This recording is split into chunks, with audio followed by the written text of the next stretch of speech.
বিশ্বনন্দিত আলেম মুসলমানদের কোরআনের পাখি, তার চেহারা দিয়ে চাঁদের ফালির মতো হাসিগুলো ছুটে বের হতে লাগলো। আমি কি বানাই বললাম নাকি? ও মোস্তফা জামান স্যার, তোমার কাছে জানতে চায় যে রুগীটা এত বলবৎ হয়ে গেছে, স্ট্রোকের রুগী, সে কি করে গাড়ি থেকে হেঁটে নামলো, আবার মানুষের সঙ্গে হাত লম্বা করে মুসাফা করলো, আবার সালাম দিল, আবার তার চেহারা দিয়ে চাঁদের ফালির মতো কিভাবে হাসিগুলো বের হয়, এটা কি করে সম্ভব? তুমি ডাক্তারি বিদ্যা কোন পৃষ্ঠায় পেয়েছো আমাদের একটু দেখাও। কোন প্রমাণ তোমার কাছে আছে নাকি? কোন প্রমাণ দিতে পারলো না, কোন প্রমাণ নাই। এবার কি করলো? ও মোস্তফা জামান স্যার, উত্তর তো দিলে না। আর একটা প্রশ্ন তোমার কাছে, ও মোস্তফা জামান স্যার, আমরা দেখলাম বিশ্বনন্দিত আলেমনি খাটের পরে বসা, আল্লাহ ভগবান, এইভাবে, ঠিক এইভাবে খাটের পরে সোজা হয়ে বসা। কিন্তু তুমি যে বললে উনি কাছের গ্লাসের ভিতরে ঢোকানো, নাকে নাক পড় দেওয়া, আমরা তো নাক পোষা পেলাম না, গিলাসের ভিতরে শোয়ানো পেলাম না। আমরা সোশ্যাল মিডিয়ায় দেখলাম খাটের পরে সোজা হয়ে বসা। আপনারা কেউ দেখেননি? আমি নিজে দেখেছি। মোস্তফা জামান স্যার এত বড় রোগী, স্ট্রোকের রোগী, সে সোজা হয়ে বসে থাকে কি করে? আল্লাহ সোজা, হ্যাঁ, একটু অতপ্প মারা ছিল, একটু অতপ্প মারা ছিল। অতপ্প মারার কারণ ছিল আমার ভাইরা, কারণটা হলো আজ 2 দিন যাবৎ তার কোনো খাবার দেওয়া হচ্ছে না। ওই দিন সারাদিন পিপাসার্ত, একটু পানি তার মুখে দেওয়া হয়নি, পানি পানি করেছে। তার পরিবারের একটি লোক তার কাছে যেতে দেওয়া হয় নাই। মাসুদ সাইদি নিজে বলেছেন, আমার আব্বার সাথে দেখা করার জন্য ওই দিন সকাল থেকে সন্ধ্যা পর্যন্ত আমি এমন কোন ডাক্তারের কর্মচারী নাই যাদের হাত পা ধরে নাই। শুধু বলেছিলাম, ও ডাক্তার ভাই, আমার বাবাকে দূরের থেকে এক নজর দেখবো, সিসির ভিতরে আমার বাবা বেঁচে আছে কি মারা গেছে, শুধু দূরের থেকে দেখে চলে যাব, কাছাকাছি যাব না, একবার দেখার একটু সুযোগ দেয়। এত নিষ্ঠুর এই মানুষ, এত জালিম হতে পারে এই সরকার, তার কলিজার টুকরা সন্তানকে চোখে দেখা একবার দেখতে দিল না। মাসুদ সাইদি মারা যাওয়ার পরে চিৎকার দিয়ে দেখে দিয়েছেন, আমার বাবাকে এতটুকু পানি দেওয়া হয় না, আমার বাবাকে ক্ষুধার্ত বাবাকে এতটুকু খাবার দেওয়া হয় না। আল্লামা সাইদি তো জানাতনা সাইদি নয়, জানাতনা আলেম নয়, উনি বিশ্ববরণ্য আলেম, উনি আল্লামা। উনি বুঝে ফেলেছেন আমাকে কেন পানি দেয় না, আমাকে কেন খাবার দেয় না, আমার কোনো রোগ হয়নি, তারপর আমাকে এইভাবে হসপিটালে ঘুরাই নিয়ে বেড়াচ্ছে, নিশ্চয় অদৃশ্য কোনো ঘটনা ঘটে যাচ্ছে, ঠিক না? তাই দুদিন অথাপ কবরে বসে গেলেন। একটু পরেই ও মোস্তফা জামান স্যার, আমরা দেখলাম সোশ্যাল মিডিয়ায় তুমি একটা সিরিজ নিয়ে আসলে, সিরিজে বিশ্ব নন্দিত আলেমের হাতটা ধরে যেই না ফুটাই দিলে, অমনি খাটের পরে পড়ে ছটফট করে তিনি মারা গেল। ইন্না লিল্লাহি ওয়া ইন্না ইলাইহি রাজিউন। ও মোস্তফা জামান স্যার, ডাক্তাররা যারা আছেন তারা জানেন, একজন স্ট্রোকের রোগী শরীরে ইনজেকশন পুশ করতে হলে তাকে পরীক্ষা নিরীক্ষা করে যাচাই করে ইনজেকশন দেয়া লাগবে। তুমি যে ইনজেকশন পুশ করলে, তুমি পরীক্ষা নিরীক্ষা যাচাই বাছাই করেছো কোথায়? সেই ডকুমেন্টস গুলো দেখাও, ঠিক না? কিন্তু ডকুমেন্টস দেখাতে পারে নাই, যাচাই বাছাই করে নাই। আন্দাজে হসপিটালে আমরা বুঝেছি, বিশ্বের মানুষ জেনে গেছে, মুসলমান মুমিনরা জেনে গেছে, ওই সুসের ভিতরে কিছু ছিল না, ওই সুসের ভিতরে ছিল মানুষ মারাও বিষ, ঠিক না? গোটা বিশ্বের হে প্রিয় হে নেতা হে রাসূল হে প্রিয় হে নেতা হে রাসূল তোমারি জন্য কেঁদে মরি তোমারি জন্য কেঁদে মরি আমরা তোমার উম্মতি উম্মতি আল্লাহুম্মা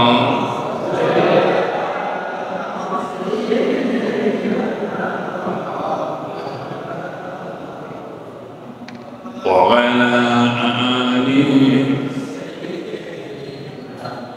মাওলানা।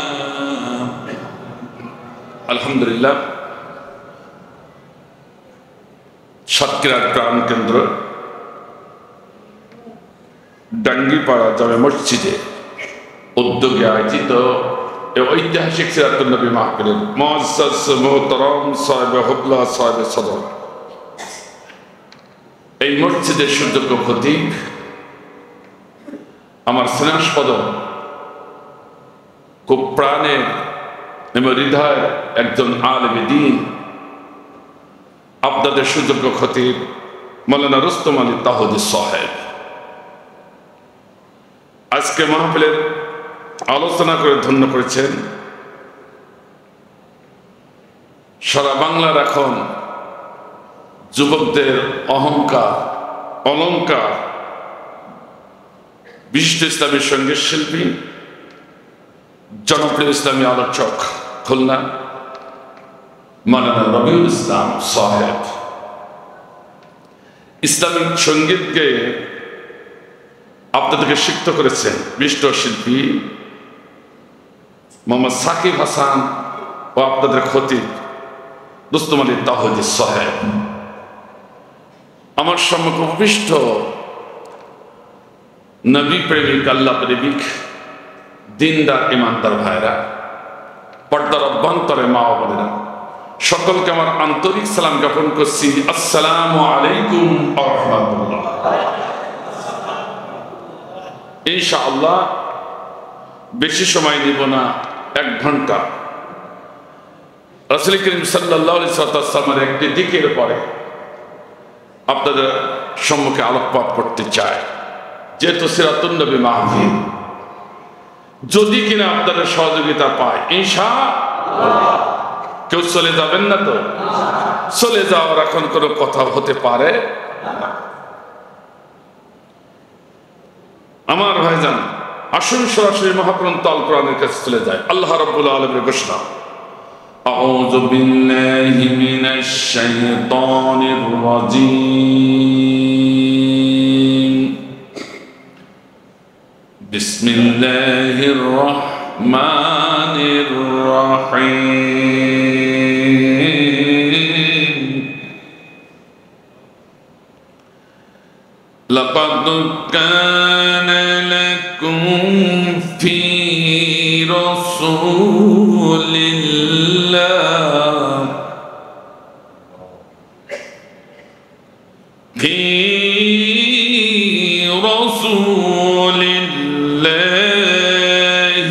উসওয়াতুন হাসানাতুন লিমান কানা ইয়ারজুল্লাহ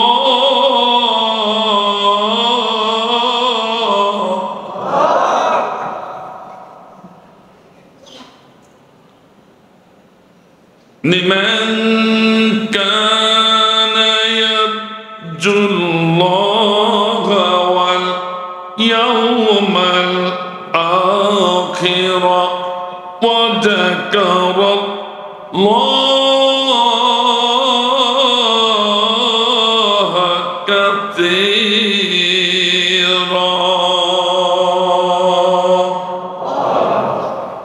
صدق الله العظيم।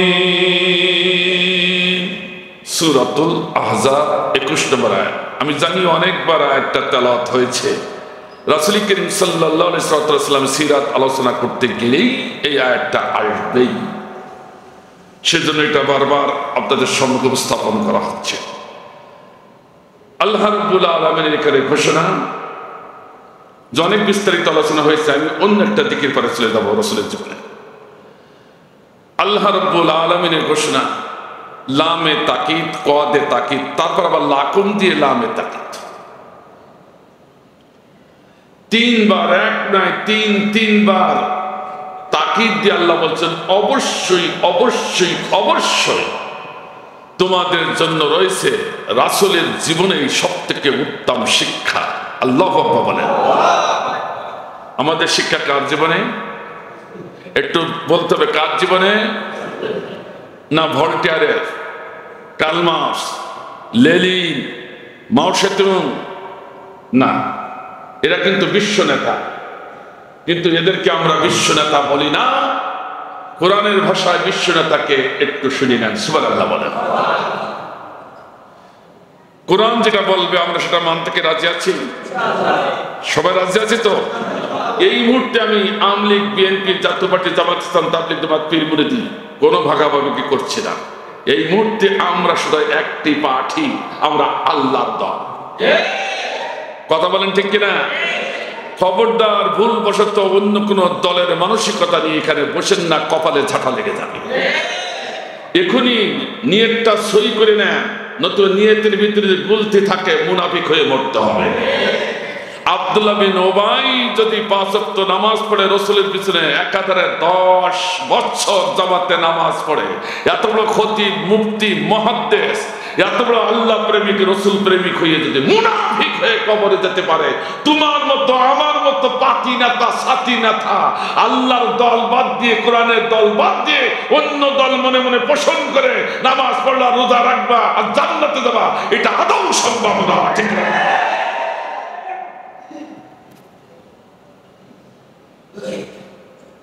সচককে দেখার পরেও যদি ভুল করেন, খেসারাত আপনাকেই দিতে হবে। কারণ পৃথিবীর বুকে সব থেকে বড় জালিম হচ্ছে শেখ হাসিনা। আমার মুরব্বী অনেক পরে বললো, ঠিক হিসাব কিতাব করেই বলিস, আল্লাহ মুরব্বীকে কবুল করো না। আমি না, ঠিক কথা বলাটাও একটা ইমানের পূর্ব লক্ষণ। কথা বলেন ঠিক না? রাগ করছে নাকি? শেখ হাসিনার নাম যতবার উচ্চারণ করবেন ততবার সওয়াব হবে, গুনাহ হবে না, সওয়াব হবে। উল্টো পাল্টা বুঝেন না। যারা হজ করতে গেছেন, আবু জেহেলের ওই বাড়িতে পায়খানা করলে গুনাহ হবে না, সওয়াব হবে? এই কথা বলেন না কেন? কথা বলেন না, কথা কি বুঝতে পারছেন? তাহলে আজকে শেখ হাসিনাকে ঘৃণা করে যারা উচ্চারণ করবে, ওকে লাথি মেরে তাড়িয়ে দেওয়ার জন্য যারা শেখ হাসিনা নাম উচ্চারণ করবে, তাদের সব হতেই থাকবে। আবু জেহেলের বাড়িতে পায়খানা করলে যদি সব হয়, তো শেখ হাসিনার মুখে ঝাঁটা মারলেও সব হবে। বড় কষ্টে বলতে হচ্ছে, এমনি এমনি বলছি না। এই কোরাসে নিয়ে গেল এই বেটিটি আমাকে কোরাসে নিয়ে গেছিল, আল্লাহ সেখান থেকে মুক্ত করেছে। কি অন্যায় করেছিলাম সেদিন? অন্যায় ছিল শুধু একটা, ওমা নাকামু মিনহুম ইল্লা আইয়ুমিনু বিল্লাহিল আজিজিল হামিদ। আমি বলেছিলাম আল্লাহর কথা, ঠিক কিনা জানেন? বলেছিলাম সেদিন নবী রাসূলের কথা। এটাই আমাদের বড় অন্যায় ছিল, তাই তো আমাদেরকে তারা নিয়ে গেছিল। রাগ করছে নাকি ভাই? শেখ হাসিনার দলের যদি কোনো ব্যক্তি থাকে, আল্লাহ কসম দিয়ে বলছে, ওই দলটার নাম আর উচ্চারণ করেন না, তওবা করে বসে, তাহলে আল্লাহ আপনাকে হয়তো হেদায়েতের পথ দেখাই দেবে। আর আল্লাহর কসম দিয়ে বলছি, কার জন্য ওই দলের নাম উচ্চারণ করবে? পৃথিবীর ইতিহাস খুঁজে দেখেন, কুয়োর ভিতরে পড়িয়াছেন, হিসাবও করেন না, জানতে চান না, আপনি কার জন্য দলের নাম উচ্চারণ করবেন? পৃথিবীর ইতিহাস ব্রেক করেছে, 300 পার্লামেন্টারি সদস্য, 300 আওয়ামী লীগের নেতারা একটাও নাই, সব পালাইছে। আর আপনি এখন সেই দলের নাম উচ্চারণ করবেন?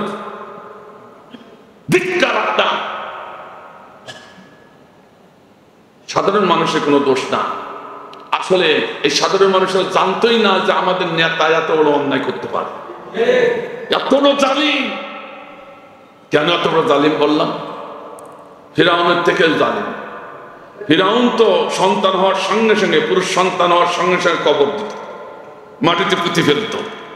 আরে কবর দেয়নি, এ কি করেছে? ধরিয়ে নিয়ে আয়না ঘরে ঢুকিয়েছে। আয়না ঘর এমন একটি জায়গা, যারা আয়না ঘরে ছিল তাদের কাছে শুনুন, জীবিত যারা বেঁচে আছে, কি আশ্চর্য!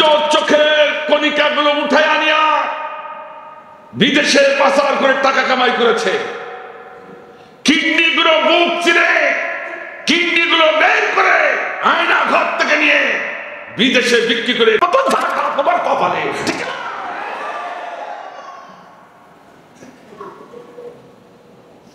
অসুবিধা হচ্ছে নাকি ভাই?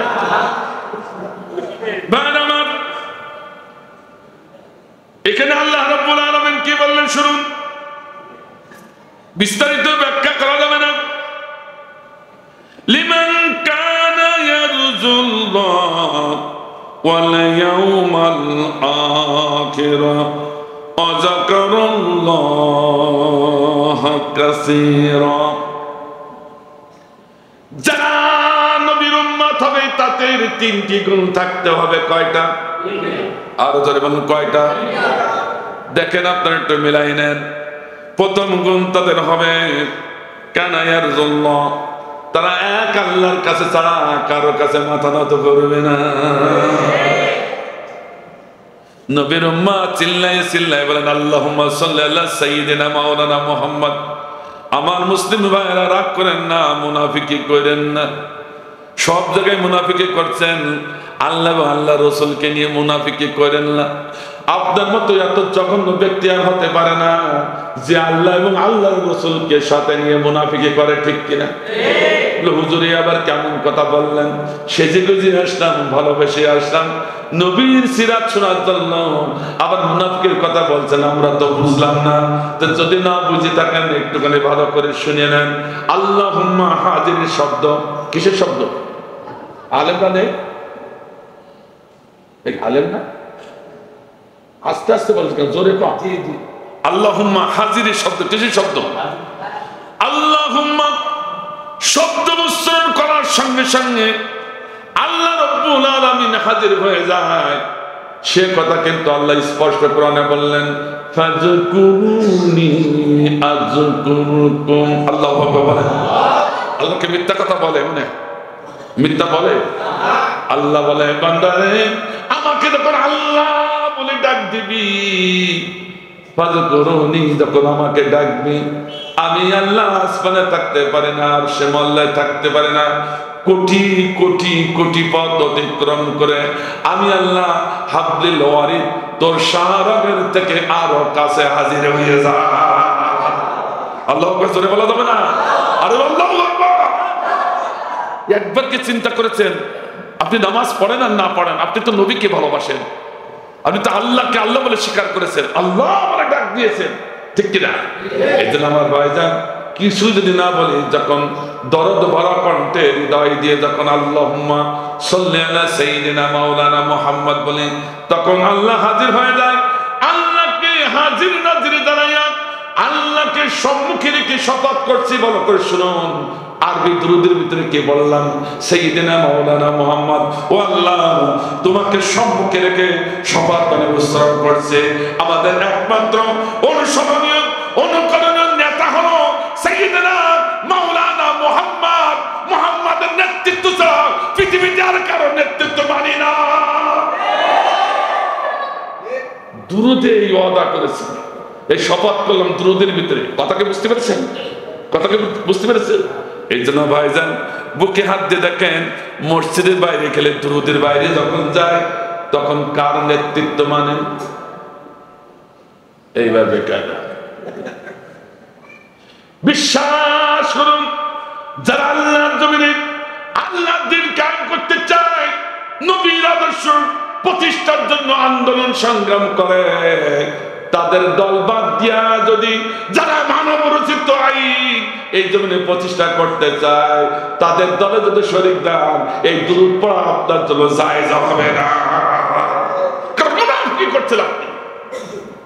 একটু আগে বলে আসছেন দুরূদের ভিতরে, নামাজের ভিতরে যে একমাত্র অনুসরণীয় নেতা হলো বিশ্বনবী মুহাম্মদ রাসূলুল্লাহ, আর মসজিদের বাইরে, দুরূদের বাইরে, মানব রচিত আইনে নেতৃত্ব যারা দিচ্ছে তাদের নেতা বানাইয়া তাদের পিছনে পিছনে মিছিল করছেন, এর মতো বড় মুনাফিক আর কেউ হতে পারে না। তবে সাতটায় এরকম লোক নেই, ও থাকলেও এই মসজিদে নেই। কথাকে বুঝতে পারছেন? কথার ওজন আছে কিন্তু আমার ভাইরা। রাসূল সিরাত আলোচনা করতে এসেছেন, শুনতে এসেছেন, বুঝুন। সারা রাত আলোচনা শুনবেন, একটাও বাড়ি নিয়ে যাবেন না, তা কাজ হবে না। আজকে অন্তত একটা দুটো বাড়ি নেওয়ার চেষ্টা করব। তাহলে আজকে দুরূদের সঙ্গে আমরা মুনাফিকি করব কারা কারা রাজি? দু হাত তুলি। লিল্লাহি তাকবীর, লিল্লাহি তাকবীর। আল্লাহ কবুল করুন, আমিন। প্রথম হলো দুরূদের সঙ্গে মুনাফিকি করব না। এবার কিন্তু কিছু লোক উঠতে পারে,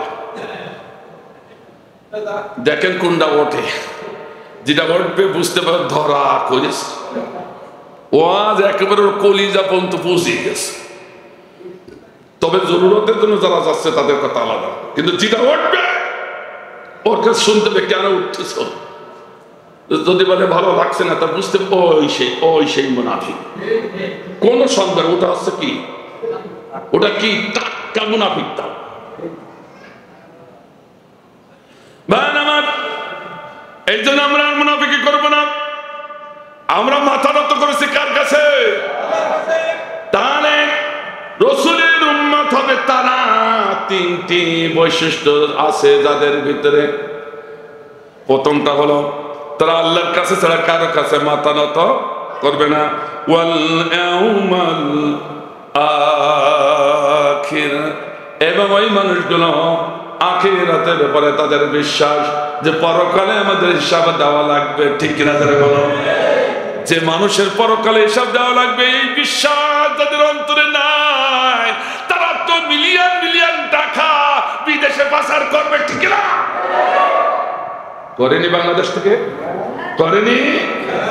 মিলিয়ন মিলিয়ন, 97 মিলিয়ন ডলার বিদেশে পাচার করেছে। যে ডলার বাংলাদেশে ফিরাই আনলে 3 বছর একাধারে বাংলাদেশ চলবে, কোনো অভাব থাকবে না। সুবহানাল্লাহ জোরে বললাম। তো বাংলাদেশ গরিব কে বলেছে? কে বলেছে বাংলাদেশ গরিব? আমরা তো গরিব করে রেখেছি বাংলাদেশকে। ওই টাকাগুলো ফিরাই আনলে তো 3 বছর অটোমেটিক চলবে। আল্লাহ বলে, তাহলে আমরা গরিব কোথায়?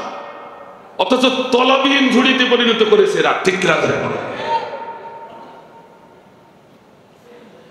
কারণ ওদের ভিতরে পরকালের ভয় ছিল, বিশ্বাস ছিল। এই জন্য ওরা নবীর উম্মত না। এই কথা কি বুঝতে পারছেন? ওরা আসলে নবীর উম্মত না। স্পষ্ট কথা কুরআন বলতেছে, আপনি না বললে আমার তো করার কিছু নেই, না বললেও হবে, বললেও হবে। ঠিক না? 3 নম্বর হচ্ছে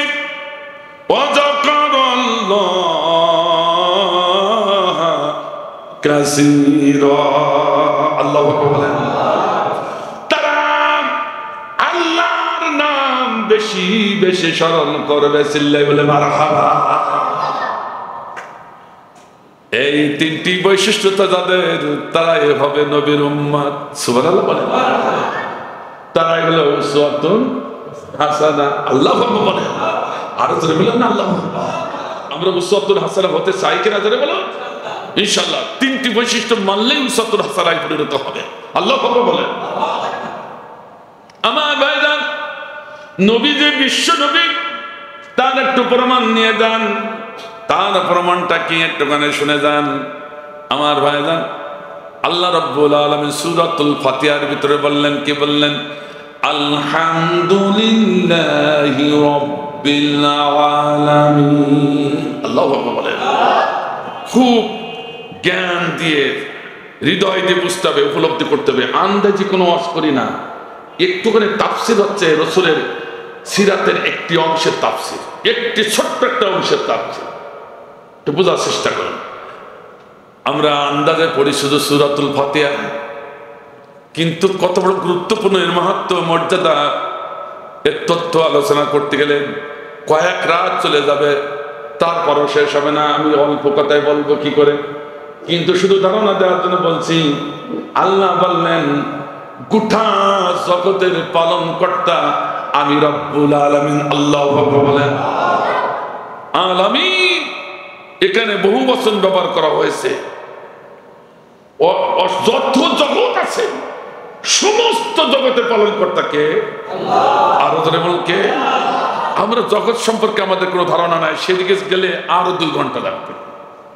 আমরা আছে কোথায় তা জানেন, আছে কোন জায়গায় তা জানেন না, মনে হয় জানেন না।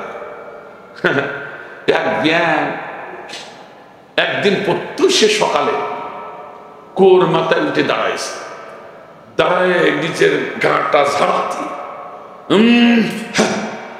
যারা দেব শরীর সর্বনাশ। আটলান্টিক মহাসাগর থেকে উঠে আমি হিমালয় পর্বতের চূড়ায় বসে আছি। মানে যাবো তো কোনোদিন উঠি নাই কুয়ার মাথায়, আজকে হঠাৎ করে উঠেছে। ও মনে করছে আমি এতদিন ছিলাম আটলান্টিক মহাসাগরে ডুবানো, আর এখন আমি হিমালয় পর্বতের চূড়ায়। ও নিজে যে অহংকার করে বিশ্ববাসীকে শোনাচ্ছে। আমাদের অবস্থা হয়েছে তাই, আমরা গবেষণা করি না, পড়ি না, জানতে চাই না, কোরআনের কাছে আসি না। আমরা মনে হচ্ছে কিছু কিছু মানুষের ভাবধারা দেখে মনে হয় আমরা আটলান্টিক মহাসাগর থেকে এখন হিমালয় চূড়ায় উঠে গেছে। কিন্তু আমরা কোথায় আছি একটুখানি শোনেন, একটুখানি শোনেন। পৃথিবী আমরা যেখানে আছি এটা কি পৃথিবী। সৌরজগৎ, সূর্যের 9টি গ্রহ। কয়টি? 9টি। আগে বলেছিল বিজ্ঞানীরা সূর্যের পরিবারের সদস্য আছে কয়জন? 9 জন। পরবর্তীতে আর এক বিজ্ঞানী এসে বলছে, ভাই তুমি ভুল বলেছ। তো কেন 9 জন না? আমি তো গবেষণা করে দেখলাম এই সূর্যের পরিবারের সদস্য আছে 10 জন। আচ্ছা হইল 10 জন। পরে আরেকজন এসে বলছে, ভাই আপনি ভুল বলেছেন। তা কেন? আমি এখন গবেষণা করে দেখলাম সূর্যের পরিবারের সদস্য 10 জন না 11 জন। এখন আর এক বিজ্ঞানী এসে, বর্তমান বিজ্ঞানী এসে বলেছে ব্যাথেগিউস নামক আর একটা গ্রহ আবিষ্কার হয়েছে এই সূর্যের ভিতরে। এখন বলছে 12 জন। কতজন? একটু জোরে বলেন, কতজন? আচ্ছা ব্যাপারটা পুরো নাকি মহাজ্ঞানী, মহাবিজ্ঞানী, অথচ নিজের পরিবারে কয়জন সদস্য তা জানে না। রাগ করতেছে নাকি ভাই? আচ্ছা একটু এক্সাম্পল দিচ্ছি, রাগ করেন না, একটু বোঝাবার চেষ্টা করছি। একজন ব্যক্তি বসে আছে, একজন বিচক্ষণ ব্যক্তি যে বলছে, ভাই এই পরিবারের গার্জিয়ানকে কেন? আমি। মুরব্বী বলছে আমি। তা তো ভালো। ও ভাই আপনার পরিবারের সদস্য কতজন বলেন তো দেখি। একটুখানি দাঁড়া। 7 জন। বলছে আমার তো মনে হচ্ছে তা না, যেভাবে লোকজন বের হয় আর ঢোকে তা মনে হচ্ছে আরো বেশি। তাহলে আর একটু দাঁড়ান, মাথা নিচু করে বলছে না না না 8 জন। বলছে না আমার হলো না, এখনো বিশ্বাস আছে, আমার মনে হচ্ছে আরো হতে পারে, যেভাবে ঢোকছে আর বেরোচ্ছে পরিবারের উনি গার্জিয়ান। তাহলে আর একটু করে দাঁড়ান, মাথা নিচু করে গুনি গুনি গুনি। ভাই 9 জন। বলছে না আমার এখনো, আর একটু ভেবে দেখে। একটু পরে বলছে 10 জন। আচ্ছা বলেন তো, যে ব্যক্তিটা ওই পরিবারের গার্জিয়ান তার সদস্য সংখ্যা কয়জন সে বলতে পারে না, 3 বার 4 বার জিজ্ঞাসা করি তাও সঠিক উত্তর দিতে পারলো না। ও কি সঠিক ব্যক্তি? সঠিক মস্তিষ্ক আছে ও? কথা বলে না, কথা বলে। নিজের পরিবারের খবর যে দিতে পারে না, সে আবার সঠিক জ্ঞান রাখে কি করে? ঠিক কিনা? যে বিজ্ঞানীরা সৌরজগৎ, যে জগতে আমরা বাস করি, যে পরিবারে আমরা একসাথে বসবাস করছি, সেই পরিবারের কতজন সদস্য আজও কোন বিজ্ঞানীরা সঠিকভাবে তথ্য দিতে পারে না। তাহলে ওরা মহাবিজ্ঞানী হয় কি করে? ঠিক কিনা? মহাবিজ্ঞানী একমাত্র কে? আমার আল্লাহ। আল্লাহ বলে। তাহলে কি বুঝে ফেলেছেন? যে আমরা কোথায় আছি, আমরা যে পরিবারে বাস করি, বিজ্ঞানীরা সেই পরিবারে কয়জন সদস্য আছে তা এখনো জানে না। তাহলে এই যে লক্ষ লক্ষ তারকারাজি মিল্কয়ে, আরো কত কিছু ছায়াপথ, আরো সাত আসমান, আর সে আজি কতগুলো নক্ষত্র। হ্যাঁ, নক্ষত্র সম্পর্কে মাইকেল এইসার্ট বলেছেন সুপারসনিক কম্পিউটার 80 লক্ষ বিলিয়ন ডলার যার দাম অক্সফোর্ড বিশ্ববিদ্যালয়ে আছে। তাকে বললো সুপারসনিক কম্পিউটার বোতাম টিপে বলছে তুমি একটু আকাশের তারকা গুলিয়ে দাও যে 1 সেকেন্ড, কয় সেকেন্ড, 1 সেকেন্ডে 5000 তারকা গুনে। কত হাজার? 1 সেকেন্ডে কত হাজার? 5000 তারকা গুনতে পারে যে কম্পিউটার। তাকে বললে একটু গুনিয়ে দাও, তো গুনছে। গুনতে গুনতে একদিন যখন হয়ে গেছে তখন কম্পিউটারে বোতাম টিপে জানতে চাইছে, আচ্ছা কম্পিউটার তুমি তো তারকা গুনলে, কতটা তারকা গুনেছাও, আকাশের কত দূর পর্যন্ত আসলে? তখন সুপারসনিক কম্পিউটার তার ভাষায় উত্তর দিল, শুনুন, ভালো করে শুনুন, আমি 1 সেকেন্ডে 5000 তারকা গুনি আমি কম্পিউটার। আমার মতো এরকম কম্পিউটার 24,000 ব্যালিস্টিক বিলিয়ন বিলিয়ন বছর ধরে যদি 1000 তারকা আকাশের তারকা গুনতে থাকে, আল্লাহর কসম দিয়ে বলছি যে পৃথিবীর এক কোণা থেকে, আকাশের এক কোণা থেকে মাঝ বরাবর আসার ক্ষমতা আমার হবে না। সুবহানাল্লাহ, জোরে বলেন না, আর জোরে বলেন না সুবহানাল্লাহ। যে আকাশে যে কত তারকা আছে তাহলে কি বোঝা যাচ্ছে? আমরা তো ফাঁকা, আমাদের ব্রেন ফাঁকা। কি নিয়ে গবেষণা করছি আমি ওদিকে যাব না, একটু ধারণা দিয়ে গেলাম। সেই আল্লাহ বললেন, হে পৃথিবীর মানুষ ভালো করে শুনো, আলামিন, সমস্ত জগতের আলামিন, পাল্লেওয়ালা আমি। আলামিন শব্দটা শুধুমাত্র একমাত্র আল্লাহর জন্য এটা খাস করা হয়েছে। কার জন্য? কারো শানে এটা ব্যবহার করা হয়, কোন নবী রাসূলের শানে ব্যবহার করা হয় নাই। কিন্তু একজন নবীর শানে আল্লাহ রাব্বুল আলামিন আলামিন শব্দটা ব্যবহার করেছেন। সে নবী আর কেউ নয়, সে নবী হলো আমাদের নবী, বিশ্ব নবী মুহাম্মদ রাসূলুল্লাহ সাল্লাল্লাহু আলাইহি ওয়াসাল্লাম। আল্লাহু আকবার।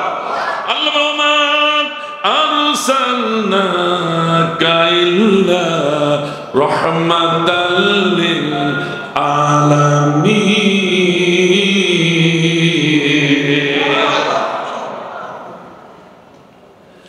আল্লাহ বলছেন, নবী হে, তুমি যত জগতের রহমালা, আমি আল্লাহ তত জগতের পালনেওয়ালা। সুবহানাল্লাহ বলেন, আর জোরে বলেন না সুবহানাল্লাহ।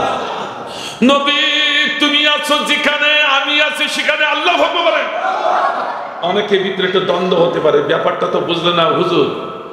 হবে কথাটা এরকম, আল্লাহ আছে যেখানে, রসুল আছে সেখানে, তা না। কিন্তু আমি বলেছি কি, আল্লাহ বলছে রসুল বন্ধু তুমি আছো যেখানে, আমি আছি সেখানে। এটা আমার কথা না, কার কথা? এই নাম কড়কড়ি দলিল। কুলিল কুনতুম তুহিব্বুনাল্লাহ ফাত্তাবিউনি ইউহিব্বুকুমুল্লাহ।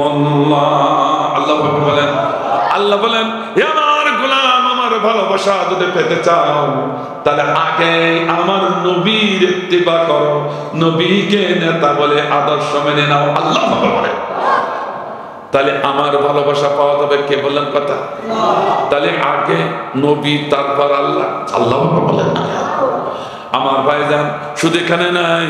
আল্লাহ বলছে মান আতাআল্লাহ ওয়া আতা মান আতা রাসূল মান আতাআল্লাহ ফাআতাআল্লাহ। যে ব্যক্তি রাসূলের ইত্তেবা করলো আমি আল্লাহ, সে ব্যক্তি আমার ইত্তেবা করলো। আল্লাহু আকবার বলেন। অর্থাৎ রাসূলের ইত্তেবা যে করলো সে আমি আল্লাহ আমার আনুগত্য করলো, আমার দাসত্ব করলো। সুবহানাল্লাহ বলেন। আল্লাহ বুঝাইতে চাইছেন নবী তুমি যেখানে আছো আমি আছি সেখানে। সুবহানাল্লাহ বলেন। তাহলে আজকে বান্দা গোলামদের কথা হবে একটা, আল্লাহ রসুল যেখানে আমরা আছি। এর জোরে বলেন না কেন? আর একটু জোরে বলেন। আল্লাহ রসুল যেখানে, আল্লাহ রসুল যেখানে। স্লোগান ঠিক আছে তো? আল্লাহ বলল রসুল আছে যেখানে, আমি আছি সেখানে। আর মুসলমানদের স্লোগান হবে আল্লাহ রাসূল যেখানে আমরা আছি সেখানে আল্লাহু আকবার। তাহলে অনাবিল শান্তি পৃথিবীতে এসে যাবে, কোনো সন্দেহ নাই, ঠিক কিনা?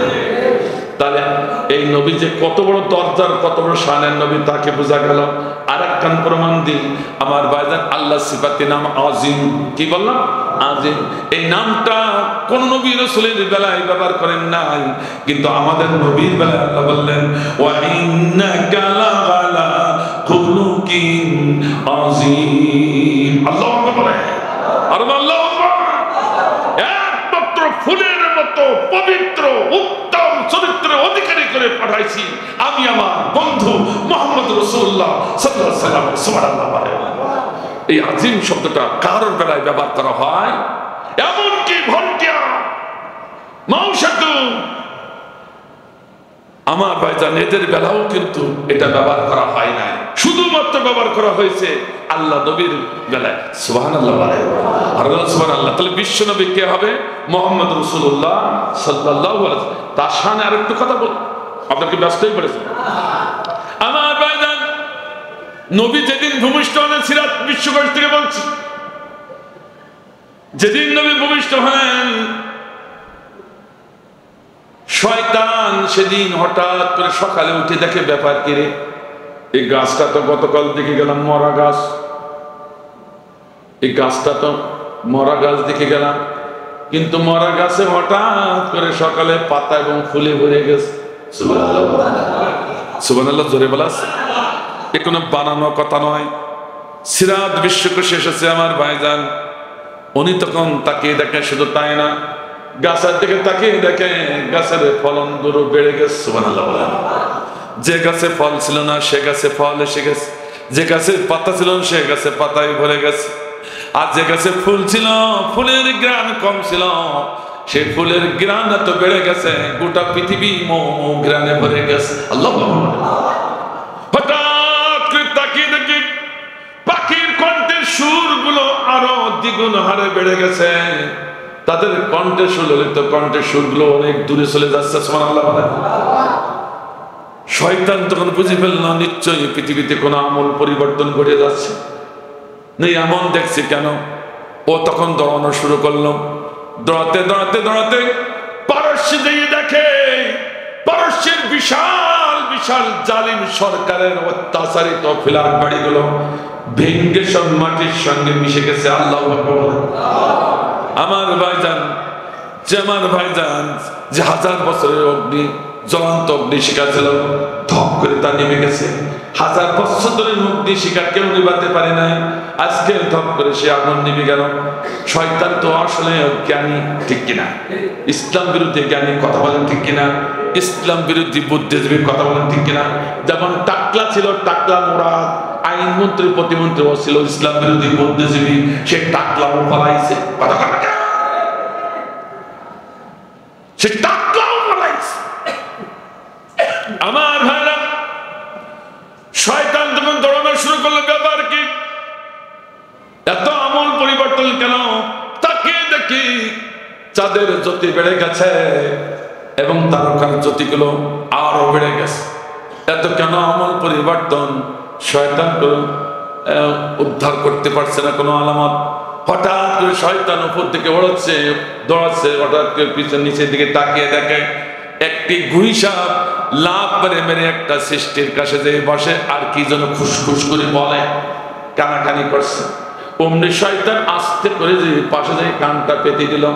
এই জন্য শয়তানের এক নাম হলো কানি পাতা শয়তান। কি পাতা? এই কথা কন্যা কি পাতা?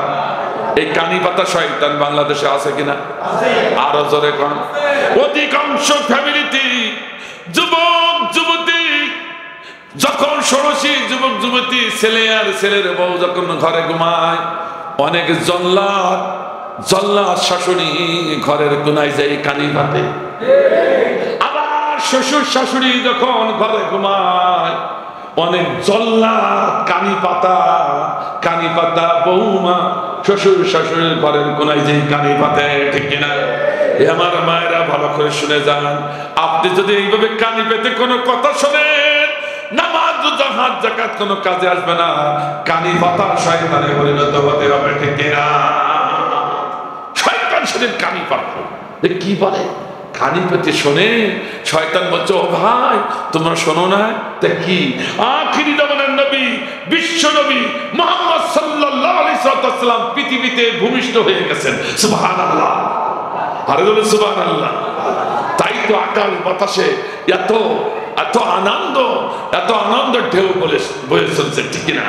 আকাশেরই তারাগুলি ঝিলমিলি ঝিলিমিলি চলছে, ডালে ডালে ফুলগুলি সৌরভ দুলছে, রাসূল এসেছে, হাবিব এসেছে, রাসূল এসেছে, হাবিব এসেছে। ভালো লাগে না ভাই? ভালো লাগে না? এটা কিন্তু আমার লেখা গান, আমার সুর করা গান, এখন ভাইরাল হয়ে গেছে। এমনকি রোকনুজ্জামানও গাইছে, অনেক শিল্পীরা গাচ্ছে, এমনকি আমাদের টিকটক শিল্পীরাও গাওয়া ধরেছে। আকাশেরই তারাগুলি ঝিলিমিলি ঝিলিমিলি জ্বলছে, ডালে ডালে ফুলগুলি সৌরভ দুলছে, রাসূল এসেছে, হাবিব এসেছে, রাসূল এসেছে, হাবিব এসেছে। আরব দেশে কাবার পাশে মানবের সেরা মানব এসেছে, আমিনার কোলে চন্দ্র দোলে, গাছে গাছে পাখি সব গান ধরেছে, হুজুর এসেছে, হাবিব এসেছে, হুজুর এসেছে, হাবিব এসেছে, রাসূল এসেছে, হাবিব এসেছে, রাসূল এসেছে, হাবিব এসেছে। সিলেবলে মারহাবা। যেই না শয়তানের কথা শুনলো, আখিরি জামানার নবী মুহাম্মদ রাসূলুল্লাহ সাল্লাল্লাহু আলাইহি ওয়াসাল্লাম পৃথিবীতে এসেছে, অমনি আল্লাহর কাছে যাই বলছে, আল্লাহ তা কি তোমার নবীকে পৃথিবীতে পাঠালে, তা আমাকে একবার কেন বললে না? আল্লাহ বলছে, এই বেয়াদব, তোর আমি বলবো কেন? তুই কি আমার নবীর পক্ষের লোক নাকি? তোর বলবো কেন? ঠিক কিনা? কথা বলেন ঠিক কিনা? তাহলে বোঝা গেল ইসলামের শত্রু যারা, তাদের সাথে নিজের মনের কথা বলা যাবে না। এটা আছে রাসূলের জীবন। ওদেরকে প্রিয় মনে করে বলি দিবা, ওরা সুযোগ পাইলে কুপাই শেষ করে দেবে। আল্লাহ বলে, তোর বলবো কেন? তুই তো আমার নবীর বিপক্ষে লোক, শত্রু। আমার নবীকে পৃথিবীতে পাঠাবো, তোর বলবো কেন? আল্লাহ দেখলে কেন বলি কোনো কাজ হবে না। আগেই আমাকে যেতে হবে মুহাম্মদ সাল্লাল্লাহু আলাইহি ওয়াসাল্লাম যে ঘরে জন্ম নিয়েছে, সেই ঘরে আগে আমি ঢুকিয়ে ওর কানে আমার মন্ত্র দিব। কার মন্ত্র? আমার মন্ত্র, অর্থাৎ শয়তানের মন্ত্র। কথা কি বুঝতে পেরেছেন? তাহলে শয়তান বলে সবসময় প্রস্তুত ওদের মন্ত্র আমাদের কানে ঢুকাবার জন্য, ঠিক কিনা?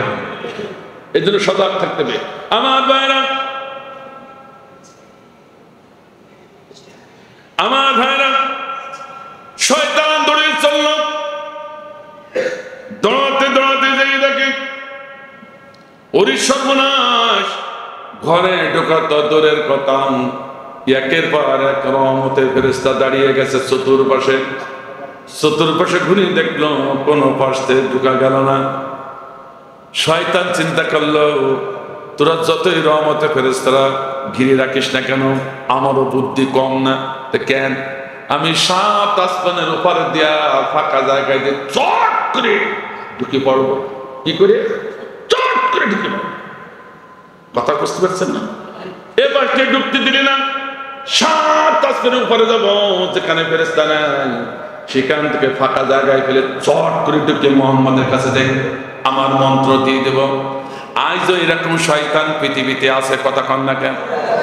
বলে আমি খুব কাছাকাছি আছি বাংলাদেশে, চিন্তার কোনো কারণ নাই। এ আমার কর্মী ভাইরা, চিন্তার কোনো কারণ নেই, একেবারে কাছাকাছি চট করে ঢুকে যাও। কথা বলেন না। আমরা বলছি ঢুকিয়ে দেখ, চট করে ঢুকিয়ে দেখ। শয়তানও সেদিন তাই ভেবেছিল, চট করে ঢুকে। এখন শয়তানের চরিত্রের সাথে একবার মিলে যাচ্ছে। কথা বল না, এই কথা বলেন না, একবারে খাপে খাপ মুনতাজের ভাব। আল্লাহ বললে চট করে ঢুকে যাবি, আর আমি কি তাবুক কাটবো নাকি আসমানে বসে? সুবহানাল্লাহ বলে। ও শয়তান কি করেছে, অনেক মধ্যে উঠে গেছি, ফাঁকা জায়গা পেয়ে সেখান থেকে ঢুকবার চেষ্টা করছে, চট করে ঢুকে আসবে। কিন্তু তার উপরেও রয়েছে আল্লাহর আরশ, ঠিক কিনা? আরশের গায়ে তারকারাজি, কথা বলেন ঠিক কিনা? আপনারা গভীর রাত্রে, চাঁদনী রাত্রে, তারকা খচিত রাত্রে যখন বের হবেন, শেষ রাত্রে দূরে তাকায় দেখবেন বড় বড় তারকা দুটো ছুটে ছুটে বাগানে অথবা নদীতে পড়ছে, ঠিক কিনা? হাদিসে এসেছে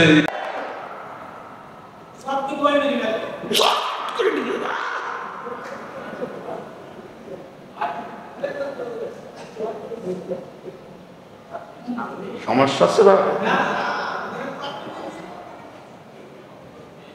আমার ভাইরা?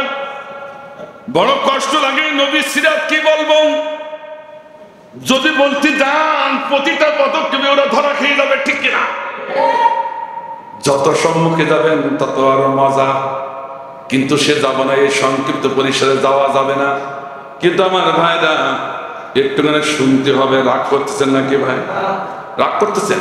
আমি নির্ধারিত সময় ছেড়ে দিচ্ছি ইনশাআল্লাহ। ভাইরা আমার, গান দু একটা গাইনি তারপর হবে না, আমি পারছি না আমার ভাই, যারা আর পারছি না। কারণ আল্লামা দেলোয়ার হোসেন সাঈদীর গান সেদিন যেই গাইছে, আমি হয়ে গেছে জঙ্গি। আমাকে ধরলো আমার পরিবারের 9 জন, 3.5 বছরের বাচ্চা, তারও ধরল। জানেন তারা একটু পানি খেতে চাইছিল, একটু চার দোকানদার বলল স্যার একটু পানি দিই, কবে ওরে সর্বনাশ, জঙ্গিরে পানি দাও। কি আশ্চর্য, আপনারা রাগ করছেন। আর এই আমলিগ আমার নতুন করে মাথা উঁচু করে দাঁড়াবে, আর আমরা তা সহ্য করবো? এটা হতে পারে না, ঠিক না? এটা হতে পারে না। আমরা বলো তোমরা আমার ভাই, তোমরা না বুঝিয়ে দল করেছিলে স্বৈরাচারী দল, ফিরে আসো। খবরদার মাথা উঁচু করে এই দলের নাম উচ্চারণ করো না। বাংলা জমিনে বাংলাদেশের ইসলামী আন্দোলন কর্মীরা তোমাদের টাইম করে ছাড়বে। যে নির্যাতন দিয়েছ বিনা বিচারে, আল্লামা সাঈদীকে তোমরা মেরে ফেলেছ, অসংখ্য নেতা কর্মীকে মেরেছ, ঠিক কিনা? এর প্রতিশোধ দিতে গেলে তোমাদের একটাও চামড়া পিঠে থাকতো না। কথা কন না কেন? কিন্তু তোমরা ভুল বুঝে গিয়েছিলে। এখন যখন তওবা করছো, ফিরে আসছো, আলহামদুলিল্লাহ, আলহামদুলিল্লাহ, আবার তোমরা আমার ভাই। কিন্তু যদি বাড়াবাড়ি করেছ, কারো ছাড় নাই। কথা কেন? ধর ধর ধর জালিম ধর, সুযোগ না পায় পালাবার, ঠিক না? আমি যে গানগুলো গাইছি সবগুলো আমার লেখা গান, আমার সুর করা গান। ধর ধর খুনি হাসিনার ধর, সুযোগ না পায় পালাবার। ধর ধর জালিম জালিম ধর, সুযোগ না পায় পালাবার। জেগে উঠেছি ছাত্র সমাজ, ফুঁসে উঠেছি জনতা। জেগে উঠেছি ছাত্র সমাজ, ফুঁসে উঠেছি জনতা। নাই নাই নাই নিস্তার, সুযোগ না পায় পালাবার। ধর ধর ধর জালিম ধর, সুযোগ না পায় পালাবার। ধর ধর খুনি হাসিনার ধর, সুযোগ না পায় পালাবার। শুনি নাই কোনদিন আয়না ঘর, হারুন বিপ্লব চার কারিগর, ঠিক আছে? শুনি নাই কোনদিন আয়না ঘর, হারুন বিপ্লব চার কারিগর। ডাইনি বুড়ি তার বড় মাস্টার, ডাইনি বুড়ি তার বড় বড় মাস্টার, গুম খুন করেছে করেছে সাবার, সুযোগ না পাই পালাবার। ধর ধর ধর জালিমে ধর, সুযোগ না পাই পালাবার। ধর ধর খুনি হাসিনারে ধর, সুযোগ না পাই পালাবার। এত দাপট অহংকার পেলে কোথায়, খেলা হবে মাঠে বলেছিলে হাই। ঠিক আছে, এত দাপট অহংকার পেলে কোথায়, খেলা হবে মাঠে বলেছিলে হাই। সে কাউয়া কাদের কান্দা বাসায়, সে কাউয়া কাদের কান্দা বাসায়, কিভাবে পালালে বুবু দেশে মামা, সুযোগ না পাই পালাবার। ধর ধর ধর জালিমে ধর, সুযোগ না পাই পালাবার। ঠিক না? কোন পালাবার সুযোগ আর দেওয়া হবে না। যেগুলো পালাই গেছে গেছে, যেটা সামনে আসবে আর পালাবার সুযোগ।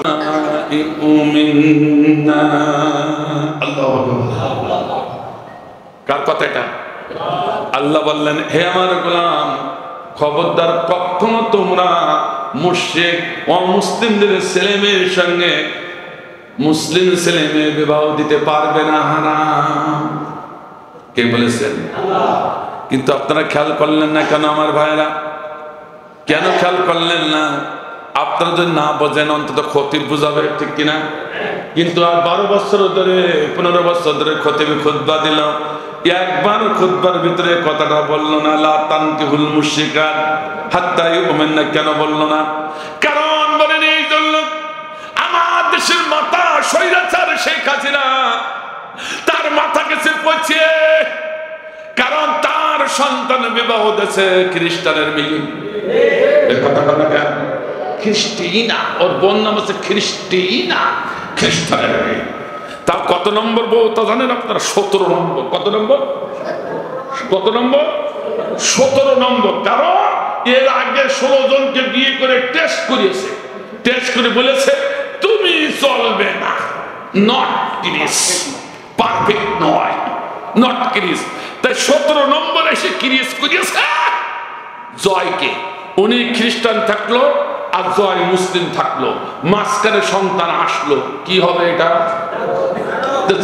জোরে বলতে পারছেন না?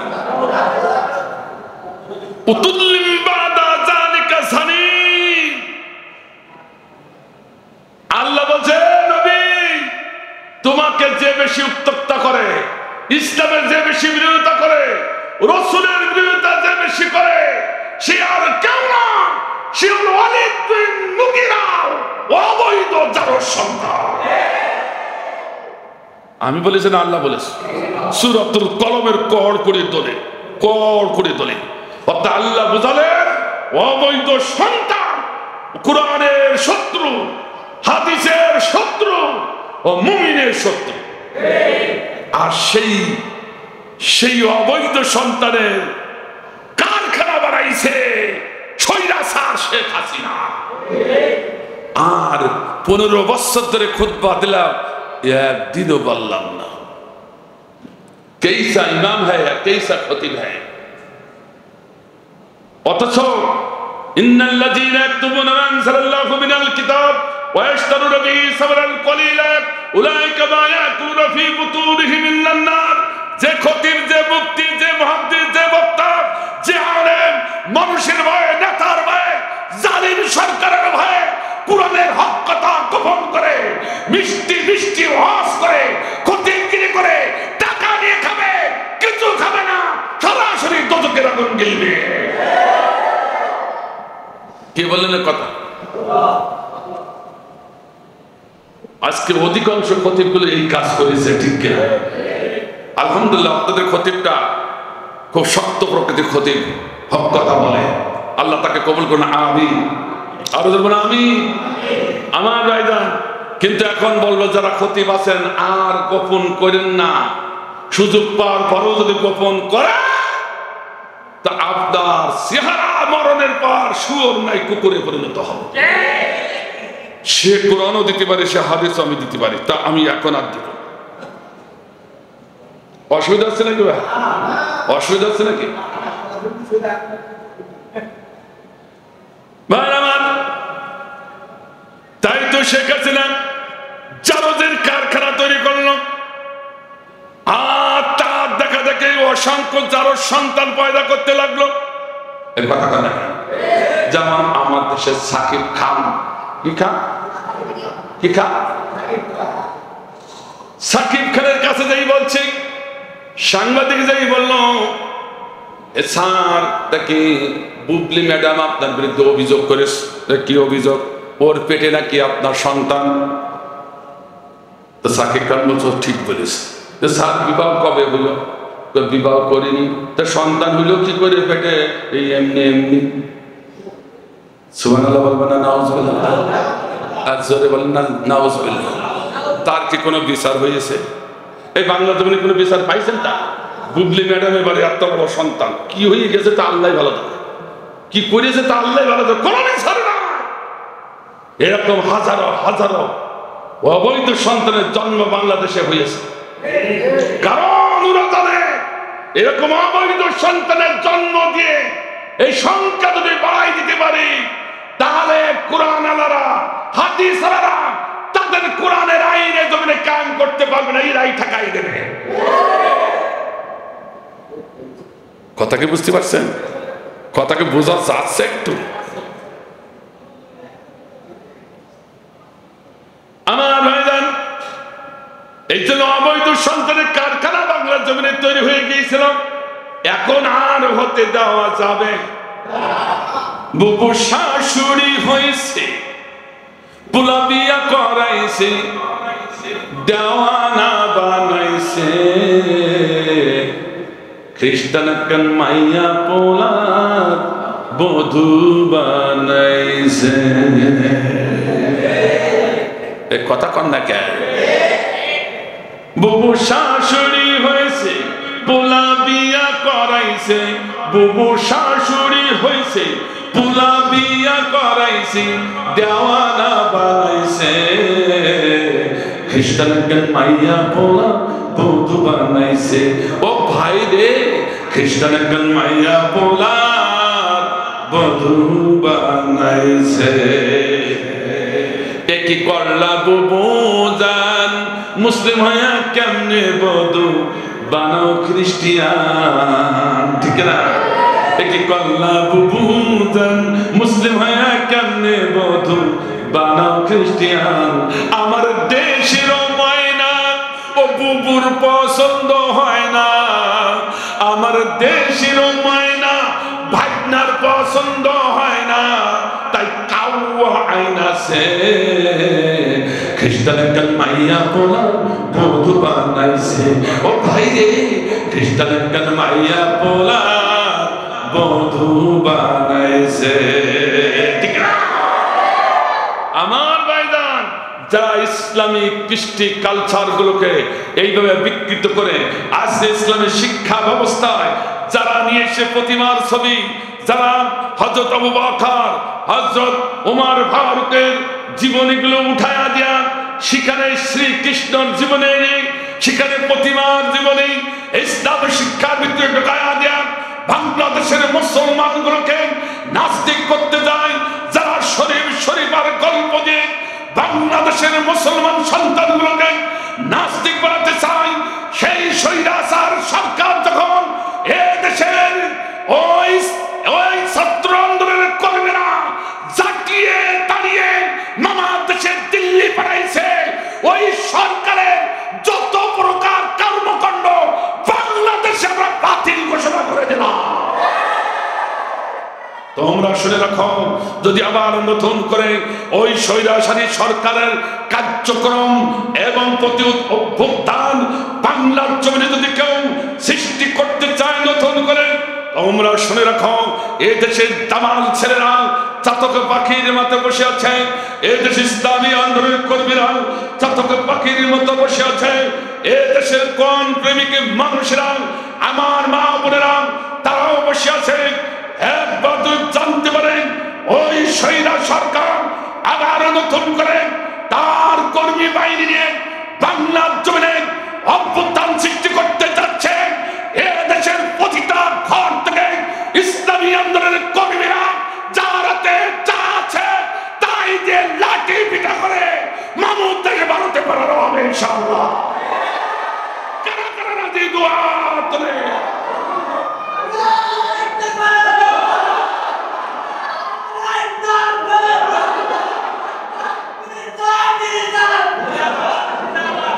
আল্লাহ কবুল করুন। আমি আমাদের শেষ কথাটা বলে শেষ করছি। বিশ্ব নন্দিত আলেম আল্লামা দেলাওয়ার হোসেন সাঈদী, তাকে মারা হয়েছে না সে মারা গেছে? একেবারে স্পষ্ট তাকে মারা হয়েছে। তাকে কি করা হয়েছে? আচ্ছা বলুন তো দেখি একটা কথা, আপনারা বিবেকবান ব্যক্তি, যেদিন আপনার তার জেলখানা থেকে বের করা হলো কাশিমপুর, জেলখানা থেকে বের করে আনার সাথে সাথে ওনার বেডগুলো গুছিয়ে বারান্দায় রেখে দেওয়া হইলো কেন? উনি তো যাচ্ছেন একদিন দুই দিনের জন্য একটু চিকিৎসা নিতে, ওই বেডে এসে আবার তো থাকবে, তাহলে সে বেডগুলো বাইটি গুছিয়ে সব থালা বাটি গুছাই নিয়ে বারান্দায় ফেলে দিলে কারণ কি? উনি আর আসবে? ওরা জানতো ও আর ফেরবে না। তাহলে বুঝতে পেরেছেন? তাহলে কি বোঝা গেল? আচ্ছা ঠিক আছে, এই পর্যন্ত থাক। তারপর পিনাকি ভট্টাচার্য উনি ডাক্তার, মোস্তফা জামান উনি ডাক্তার। পিনাকি ভট্টাচার্য মোস্তফা জামানকে ডেকে বলছে, ও মোস্তফা জামান স্যার, তোমার কাছে আমার একটি প্রশ্ন। তুমি যে মেডিকেলে পড়েছো, ঢাকা মেডিকেল, আমিও সেই মেডিকেল, তুমি জুনিয়র আমি সিনিয়র, কিন্তু তুমি হয়তো বিজ্ঞ ডাক্তার, আমি একটু দুর্বল ডাক্তার। তোমার কাছে আমি জানতে চাই, তুমি ডাক্তারি বিদ্যায় কোন ভলিউমে, কোন পৃষ্ঠায়, কোন অপশনে এটা পেয়েছো? কি একজন স্ট্রোকের রোগী তুমি গাজীপুর হসপিটালে ঢুকালে, কিন্তু যেদিন ঢুকালে স্ট্রোকের রোগী, সেই দিনে দেখি সোশ্যাল মিডিয়ায় ভেসে আসলো, পত্রপত্রিকায় ভেসে আসলো কি ওই স্ট্রোকের রোগী আল্লামা সাঈদী, মুসলমানদের প্রাণের পাখি, কোরআনের পাখি আল্লামা সাঈদী, উনি জামাতে নামাজ পড়ছেন। সুবহানাল্লাহ বলেন। জামাতে নামাজ পড়েনি, শুধু ইমামতি করেছেন, পুলিশরা ওর পিছনে দাঁড়িয়ে ইক্তেদা করেছে। আচ্ছা সুবহানাল্লাহ বলতে পারছেন না? মুখটি বন্ধ হয়ে গেছে আপনাদের? আচ্ছা একটা স্ট্রোকের রোগী সে ইমামতি করে কি করে, আর দাঁড়িয়ে সে নামাজ পড়ে কি করি? কত স্ট্রোকের রোগী আপনারা দেখেন, ধরলেও তো শুধু করা যায় না, ঠিক কিনা? হ্যাঁ, স্ট্রোকের রোগী পড়িয়া কাটি ধরলেও শুধু করা যায় না, আর ও নিজে নিজে দাঁড়িয়ে ইমামতি করছে, পুলিশটা তার ভিতরে ইক্তেদা করছে। কোন ভলিউমে তুমি পেয়েছো ডাক্তারি বিদ্যায় যে স্ট্রোকের রোগীর দাঁড়িয়ে নামাজ পড়তে পারে? আল্লাহ কোনো উত্তর নেই, কোনো উত্তর নেই। পরের দিন নাকি আরো বলবো দেশ, গাজীপুর হসপিটালে রোগী আরো বলবো, ও ডাক্তাররা চিকিৎসা দিতে পারছে না, এত মারাত্মক স্ট্রোকের রোগী, বড় হসপিটালে পাঠাতে হবে। তাই পাঠাইছে পিজি হসপিটালে, বঙ্গবন্ধু হসপিটাল, মোস্তফা জামান স্যারের কাছে। বড় ডাক্তার হ্যাঁ আবার রাগ করতেছেন না তো? মোস্তফা জামান স্যারের তো একটু চিনার দরকার, ঠিক কিনা? এখন সময় হয়েছে চিনতে, কোনো সমস্যা নাই। এই সেই মোস্তফা জামান স্যার যিনি বিশ্ব নন্দিত আলেমকে ফাঁসির মঞ্চে নেওয়ার জন্য শাহবাগের মঞ্চে নেতৃত্ব দিয়েছিলেন, ছাত্রলীগের নেতা। কিছু বুঝতে পারতেছেন না? এবার ওর কাছে পাঠাইছে আরো মারাত্মক রোগী, আরো মারাত্মক, ওর কাছে পাঠাইছে চিকিৎসার জন্য। কিন্তু পিনাকি ভট্টাচার্য বললেন, ও মোস্তফা জামান স্যার, তোমার কাছে আমার তো জানার বিষয় আছে। শুধু আমি দেখি নাই, বিশ্বের মানুষ দেখেছে, বাংলাদেশে তো নয় গোটা বিশ্বের মানুষ দেখেছে। আমি নিজে দেখেছিলাম, আপনারা দেখেছেন কিনা জানি না।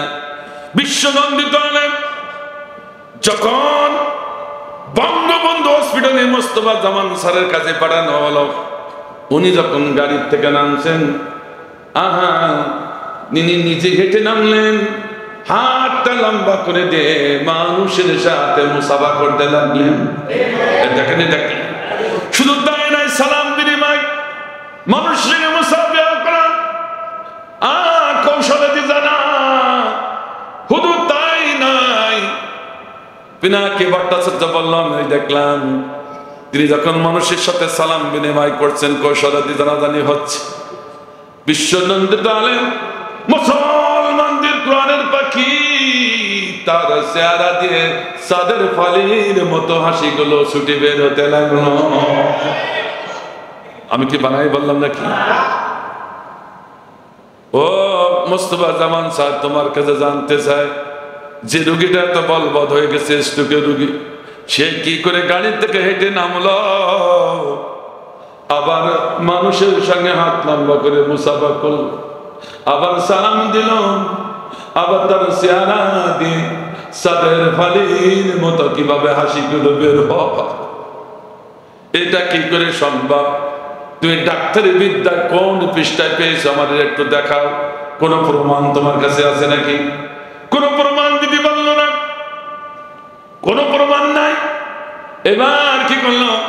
ও মোস্তফা জামান স্যার, উত্তর তো দিলে না। আর একটা প্রশ্ন তোমার কাছে, ও মোস্তফা জামান স্যার, আমরা দেখলাম বিশ্বনন্দিত আলেম উনি খাটের পরে বসা, আল্লাহ বলেন এইভাবে, ঠিক এইভাবে খাটের পরে সোজা হয়ে বসা, কিন্তু তুমি যে বললে উনি কাছের গ্লাসের ভিতরে ঢোকানো, নাকে নাক পড় দেওয়া, আমরা তো নাক পশও পেলাম না, গিলাসের ভিতরে শোয়ানো পেলাম না। আমরা সোশ্যাল মিডিয়ায় দেখলাম খাটের পরে সোজা হয়ে বসা। আপনারা কেউ দেখেননি? আমি নিজে দেখেছি। মোস্তফা জামান স্যার এত বড় রোগী, স্ট্রোকের রোগী, সে সোজা হয়ে বসে থাকে কি করে? আল্লাহ বলে সোজা, হ্যাঁ একটু অতপ্প মারা ছিল, একটু অতপ্প মারা ছিল। অতপ্প মারার কারণ ছিল আমার ভাইরা, কারণটা হলো আজ 2 দিন যাবত তার কোনো খাবার দেওয়া হচ্ছে না। ওই দিন সারাদিন পিপাসার্থ, একটু পানি তার মুখে দেওয়া হয় নাই, পানি পানি করেছে। তার পরিবারের একটি লোক তার কাছে যেতে দেওয়া হয় নাই। মাসুদ সাইদি নিজে বলেছেন, আমার আব্বার সাথে দেখা করার জন্য ওই দিন সকাল থেকে সন্ধ্যা পর্যন্ত আমি এমন কোন ডাক্তার কর্মচারী নাই যাদের হাত পা ধরে নেয়। শুধু বলেছিলাম, ও ডাক্তার ভাই, আমার বাবাকে দূরের থেকে এক নজর দেখবো, সিসির ভিতরে আমার বাবা বেঁচে আছে কি মারা গেছে, কিন্তু দূরের থেকে দেখে চলে যাব, কাছাকাছি যাব না, একবার দেখার একটু সুযোগ দেয়। এত নিষ্ঠুর এই মানুষ, এত জালিম হতে পারে এই সরকার, তার কলিজার টুকরা সন্তানকে চোখে দেখা একবার দেখতে দিল না। মাসুদ সাইদি মারা যাওয়ার পরে চিৎকার দিয়ে দেখে দিয়েছেন, আমার বাবাকে এতটুকু পানি দেওয়া হয় না, আমার বাবাকে ক্ষুধার্ত বাবাকে এতটুকু খাবার দেওয়া হয় না। আল্লামা সাইদি তো জানাতন সাইদি নয়, জানাতন আলেম নয়, উনি বিশ্ববরণ্য আলেম, উনি আল্লামা। উনি বুঝে ফেলেছেন আমাকে কেন পানি দেয় না, আমাকে কেন খাবার দেয় না, আমার কোনো রোগ হয়নি, তারপরও আমাকে এইভাবে হসপিটালে ঘুরাই নিয়ে বেড়াচ্ছে, নিশ্চয়ই অদৃশ্য কোনো ঘটনা ঘটে যাচ্ছে, ঠিক না? তাই তিনি অথপ্প মেরে বসে গেলেন। একটু পরেই ও মোস্তফা জামান স্যার, আমরা দেখলাম সোশ্যাল মিডিয়ায় তুমি একটা সিরিজ নিয়ে আসলে, সিরিজের বিশ্ব নন্দিত আলেমের হাতটা ধরে যেই না ফুটাই দিলে, অমনি খাটের পরে পড়ে ছটফট করে তিনি মারা গেল। ইন্না লিল্লাহি ওয়া ইন্না ইলাইহি রাজিউন। ও মোস্তফা জামান স্যার, ডাক্তাররা যারা আছেন তারা জানেন, একজন স্ট্রোকের রোগী শরীরে ইনজেকশন পুশ করতে হলে তাকে পরীক্ষা নিরীক্ষা করে যাচাই করে ইনজেকশন দেয়া লাগবে। তুমি যে ইনজেকশন পুশ করলে, তুমি পরীক্ষা নিরীক্ষা যাচাই বাছাই করেছো কোথায়? সেই ডকুমেন্টস গুলো দেখাও, ঠিক না? কিন্তু ডকুমেন্টস দেখাতে পারে নাই, যাচাই বাছাই করে নাই, আন্দাজে সুস্পষ্টভাবে আমরা বুঝেছি, বিশ্বের মানুষ জেনে গেছে সুসের ভিতরে কিছু ছিল না, ওই সুসের ভিতরে ছিল মানুষ মারাও বিষ, ঠিক না?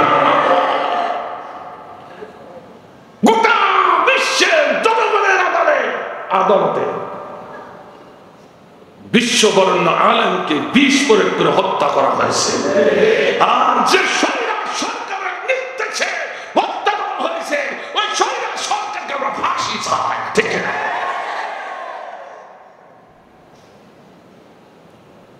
একটা আলেমকে, ইসলামকে হত্যা করা মানে একটা জাতিকে হত্যা করা। আপনাকে বুঝতে পারছেন? আমার ভাইজান, তার জানাজাটা করতে দেওয়া হলো না ঢাকার মুখে। একজন মানুষ মারা গেছে, তার সঙ্গে শত্রুতা কি? আল্লাহ বললো আমি তো আর সহ্য করবো না, মাকারুল মাকার আল্লাহ, আল্লাহর রাজনীতি শুরু হয়ে গেল। সুবহানাল্লাহ বললো, আর জোরে বলো সুবহানাল্লাহ। আল্লাহ বললো তোরা একটু থাম, তোরা একটু থাম। কে বলেছে? এই জন্য সব থেমে গেছিল, ঠিক কিনা? যা পারে করবে, ওই সে হাতিওয়ালার মতো। কার মতো? হাতিওয়ালা এসেছে মক্কা ঘর ভাঙতে। আব্রাহা, আপনারা জানেন না? আব্রাহা এসেছে কি ঘর ভাঙতে? মক্কা ঘর ভাঙতে। মক্কা ঘরের সংরক্ষণকারী যারা ছিল তারা সব পালাইছে, কারণ এত বড় প্রতাপশালী প্রভাবশালী বাদশার সম্মুখে আমরা টিকে থাকতে পারবো না, ঠিক কিনা? কথা কন না কেন? তাই তো সব আশেপাশে পালালো। আব্দুল মুত্তালিব ও প্রত্যুষে মক্কা ঘর থেকে যাচ্ছে সৈন্যবাহিনী যেদিকে সেদিকে। তখন আব্রাহা বাদশা বাজায়, দেখ ওরা বোধহয় সন্ধি করার জন্য আসছে কুরাইশ বংশ থেকে, ডাক ডাক, কি বলতে চাই শোন। বলছে বলুন কি চাই? আপনাদের সাথে বলবো না, কার সাথে? রাজার সাথে বলবো, বাদশা, আব্রাহা বাদশা। তোমরা বললেন যে স্যার আপনার সম্মুখে ছাড়া ও কথা বলবে না, তা নিয়ে এসো। এত কি কত বড় মস্তা রয়েছে, আমার সাথে কথা বলবে? কত বড় মস্তা, নিয়ে আসো। নিয়ে আসে, বলছে কি চাই? বলছে হুজুর আমি এসেছি, আমার কয়টা উট আপনার সৈন্যরা ধরে নিয়ে এসেছে, তো সেই উটগুলো আমার, তাই ওইগুলো চাইতে এসেছি। কিন্তু আশ্চর্য, তুমি মক্কা ঘরের সংরক্ষণকারী না? তাই হ্যাঁ। তাতে কি হয়েছে? তো তোমাদের মক্কা ঘর আমি তছনছ করে দেবো পৃথিবীর বুক থেকে, তোমাদের ইতিহাস ঐতিহ্য বিলীন করে দেব। আমি সেই জন্য এসেছি হাতি বাহিনী নিয়ে, অথচ সে মক্কা ঘর না থাকাইয়া কয়টা উট নেওয়ার জন্য আসলে। হুজুর মক্কা ঘরের মালিক তো আল্লাহ, আর এই উটের মালিক আমি। সুবহানাল্লাহ, সুবহানাল্লাহ। কাজেই আল্লাহর ঘর আল্লাহ ঠেকাবে, আমার যা নেছে তাই আমি নিতে এসেছি, দিলে নিয়ে যাবো, না দিলে ফিরে যাবো। কথা ঠিক আছে?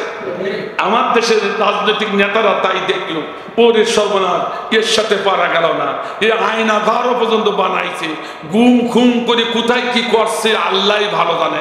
কথা বললে তো গলা টিভি ধরছে, কথা কর না কেন? সব নিস্তব্ধ হয়ে গেল। শেষ পর্যন্ত বললো বিশ্ব নন্দিত আলেমকে যখন আহারে জানাজা করতে দিল না, 20 প্রয়োগ মাইল দিয়ে যা পারে তাই করুক গিয়ে, আল্লাহ তোমার দেশ, তোমার গোলাম তোমার হাতে দিয়ে দিলাম, এখন তোমার সেজদায় পড়ে আমরা পড়ে গেলাম। কথা কন না কেন? আল্লাহ বললো দাঁড়া দাঁড়া, তোদের আর কিছু করা লাগবে না, তোর ঘরে বসে সিজদা দে আর কান্নাকাটি কর, আর আমি রাজনীতি শুরু করলাম। সুবহানাল্লাহ বলবেন না? জোরে বলেন না সুবহানাল্লাহ। সেদিন বলেছিল দাঁড়া, আমরা এত জুলুমগিরি, এত প্রভাব বিস্তার করতে চাচ্ছি, আমার গোলামরা যখন আমার পরে ছেড়ে দিয়েছে, তখন এইবার আমি শুরু করলাম রাজনীতি। আয় সামনে আয়। আলাম তারা কাইফা ফাআলা রাব্বুকা বিআসহাবিল ফিল আলাম ইয়াজআল কাইদাহুম ফি তাদলিল ওয়া আরসালা আলাইহিম তায়রান আবাবিল। আল্লাহ ঝাঁকে দেখে আবাবিল পাখি বাড়ালো, তার পায়ের নিচে সরিষার দানা, এক একটা আবাবিল পাখি এক একটা সরিষার দানা নিয়ে এসেছে। সরিষার দানা ওই হাতি বাহিনী, প্রভাবশালী বাহিনী মাথায় ফেললো, মাথা চিরে শরীর চিরে দ্বিখণ্ড হয়ে, উট ওই হাতি দ্বিখণ্ড হয়ে এখন মাটির সাতটা জমিনে ঢুকে গেল। অর্থাৎ গরুর ভুসির মতো বানাইছেন লোককে। আরো জোরে কর, আরো জোরে বল। এ দেশের বড় বড় প্রভাবশালী নেতারা ঘরে শুয়ে আছে, কোথায়? কোথায়? কোন আবু সাইদ হাতে কিছু নেই, একটা লাঠি নিয়ে বুক পেতে দাঁড়াই আছে। আবু সাইদ রংপুরের আবু সাইদ। কথা বলেন না কেন? কথা বলেন না কেন? আবু সাইদ লাঠি নিয়ে দাঁড়াই আছে, ওর বুকে খামাকা স্বৈরাচার সরকারের নির্দেশে গুলি চালায়া তাকে শহীদ করে দিল। একটা নিরীহ নিরস্ত্র মানুষ তাকে গুলি করলো। আল্লাহ বলল, আবু সাইদের মানলি না আমার আবাবিল পাখি রেখা পালি। আবু সাইদরা আবাবিল পাখির মতো এ দেশের শক্তিশালী স্বৈরাচার সরকারকে রাতারাতি মামুরদের দিল্লিতে বানাইছে। এ খেলা কার? আরো ধরে বলো। এই খেলা শুরু হয়েছে আবু সাইদ মরার পর থেকে। আল্লামা দেলাওয়ার হোসেন সাইদে মরার পরে আল্লাহ বলে ওখান থেকে খেলা শুরু। বলে কি করে খেলা শুরু? দেখি মরেন দেখি আর মিথ্যা ভাবে কে, ঠিক কিনা? আমার ভাইজান জানাজা করতে দিল না, জানাজাকে তার হয়েছে, হয়েছে বাংলাদেশে হয়েছে, সরাসরি জানাজা হয়েছে। আমিও সে জানাজায় গিয়েছিলাম। আমার ভাইজান শুধু একটা জানাজা হয়নি। আল্লাহ বলল, আমার গোলামের জানাজা যখন বন্ধ করলি আমি ওর জানাজা করাবো পারলে টাকা। 30টি দেশে 30 লক্ষ গায়েবানা জানাজা হয়েছে। সুবহানাল্লাহ বললেন না? হযরত আদম আলাইহিস সালাম থেকে এই পর্যন্ত রেকর্ড ব্রেক। এর সীমানার কাছাকাছি কারোর এরকম গায়েবানা জানাজা হয়? এই সীমানার কাছেও নাই। অথচ এই জানাজা হলো, এই ক্যাডেট কিন্তু মানুষের না, ক্যাডেট কার? আরো কার? কয় ইবাদত কার? মক্কা শরীফে 3টি জানাজা, শেষ জানাজা আল্লামা দেলাওয়ার হোসেন সাইদ। সুবহানাল্লাহ বলেন। মক্কা শরীফেও তার জানাজা, তাও বড় খতিবে জানাজা পড়াইছে। আল্লাহু আকবার বলেন। ওখান থেকে শুরু হয়েছে